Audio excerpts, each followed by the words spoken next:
point. Bonne journée. Si vous vous demandez s'il vaut la peine d'acheter l'Opel Insignia de première génération et quels problèmes vous pourriez rencontrer lors de son fonctionnement, alors vous êtes au bon endroit. Ainsi, du métal de haute qualité a été utilisé pour la carrosserie de l'Insignia. Et même si la peinture, comme sur la plupart des voitures modernes, s'est avérée peu résistante, malgré cela, les éclats profonds sur la carrosserie ne sont pas pressés de se recouvrir d'une couche de rouille. L'âge et le kilométrage de la voiture seront plutôt révélés par des éléments chromés ternis. Mais cela peut difficilement être considéré comme un défaut de l'Insignia. Ce problème est typique de la plupart des voitures. Il y a peu de plaintes concernant le salon. Le plastique souple de haute qualité vieillit très lentement. Il n'y a aucune plainte concernant la résistance à l'usure du revêtement du siège. De plus, cela est vrai aussi bien pour le tissu que pour le cuir. Les rayures et les abrasions ne peuvent être trouvées que sur la console centrale, mais elles apparaissent principalement en raison de la négligence du propriétaire lui-même. Les propriétaires d'Opel Insignia avant restylage se plaignaient souvent du fait que le système de climatisation et le système audio vivaient leur propre vie. Les lève-vitres, qui pouvaient fonctionner sans la commande du conducteur, causaient également des désagréments. Un fonctionnement incorrect peut également être attendu du frein de stationnement électronique. Il existe de nombreux cas où, après avoir été pincé, il a refusé de libérer les roues. Avant le restylage, les propriétaires voyaient souvent un voyant d'avertissement de défaut ABS allumé dans le combiné d'instruments. Il a pris feu après que le faisceau du système de freinage anti-blocage sous le capot se soit effiloché ou cassé. La situation des capteurs de stationnement s'est avérée encore plus compliquée. Soit ils travaillaient, soit ils refusaient de travailler. Le problème dit flottant était très difficile à présenter aux mécaniciens, c'est pourquoi de nombreux propriétaires d'Insignia n'ont jamais eu à remplacer des capteurs de stationnement défaillants pendant la période de garantie. Heureusement, les nombreux problèmes électroniques et électriques ont été en grande partie résolus avec la mise à jour de 2013. Les acheteurs d'Opel Insignia pouvaient choisir entre des moteurs atmosphériques de 1,6 et 1,8 litres et des groupes motopropulseurs turbocompressés de 1,6 et 2,0 litres. De plus, une version avec un moteur turbodiesel de 2 litres a été présentée sur le marché d'Europe occidentale. Dans notre pays, l'Insignia avec un moteur diesel sous le capot n'était pas officiellement vendu. Mais trouver une version dotée du moteur atmosphérique de 1,6 litres le plus simple du marché secondaire ne sera pas difficile. En plus de l'Insignia, ce moteur a été installé sur une douzaine d'autres véhicules General Motors. Mais si la petite Corsa ou l'Astra Aion dispose de suffisamment de puissance grâce à un moteur atmosphérique de 1,6 litres, elle semble trop faible pour l'Insignia. En revanche, si pour vous la dynamique n'est pas l'essentiel, alors il n'y a aucune contre-indication à l'achat de cette version en particulier. Les quelques points faibles du moteur 1,6 litres ont été étudiés depuis longtemps, il n'y aura donc certainement aucun problème de réparation et d'entretien.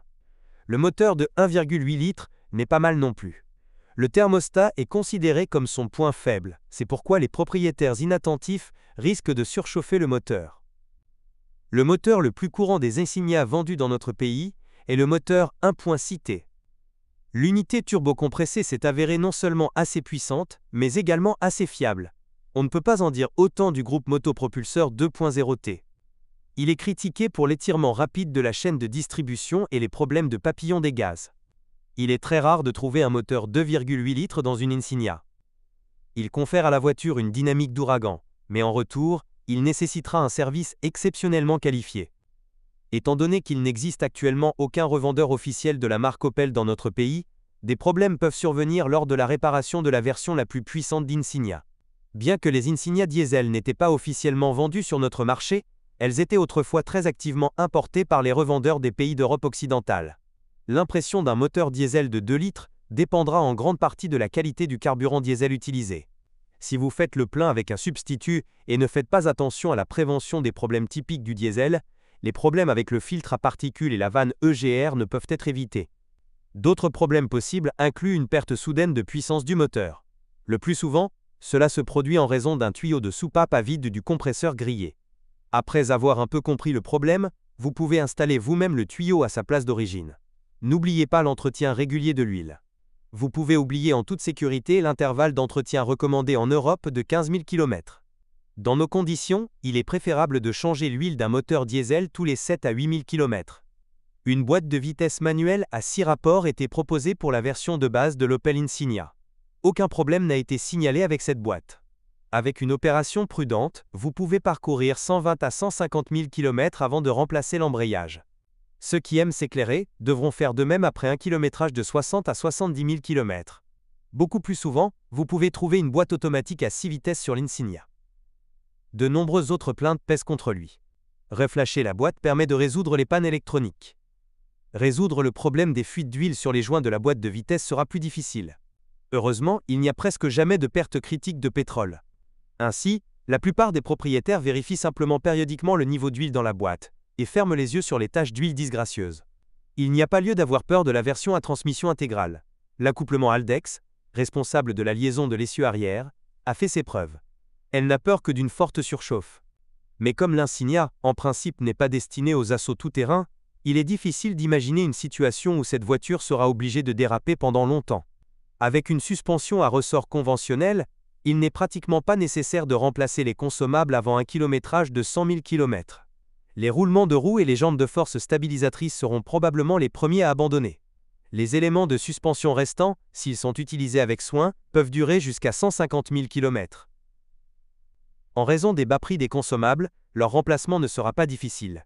On ne peut pas en dire autant de la suspension FlexRide, avec amortisseur à commande électronique.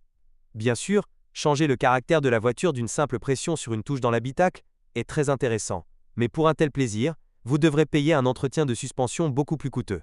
La crémaillère de direction Insignia peut tomber en panne jusqu'à 100 000 km. Sur certaines voitures, le support a été complètement changé dans le cadre de réparations sous garantie. Souvent, les concessionnaires officiels devaient faire face à des fuites du flexible de direction assistée hydraulique. Les avantages incontestables de l'Opel Insignia incluent le fait que cette voiture n'intéresse pas du tout les voleurs de voitures. Un autre avantage est un excellent résultat au crash test Euro NCAP. En d'autres termes, l'Opel Insignia s'est réellement révélée être une voiture de haute qualité, moderne et sûre, en rien inférieure à la Volkswagen Passat, à la Ford Mondeo ou à la Mazda 6. Bien entendu, l'Insignia n'est pas exempte de ses faiblesses, mais après la mise à jour, ils sont devenus beaucoup plus petits. Ainsi, si vous achetez une voiture d'occasion, vous devriez rechercher la version restylée d'Insignia. Si vous êtes propriétaire, assurez-vous de laisser un commentaire sur cette voiture, votre avis aidera certainement les autres à choisir une voiture.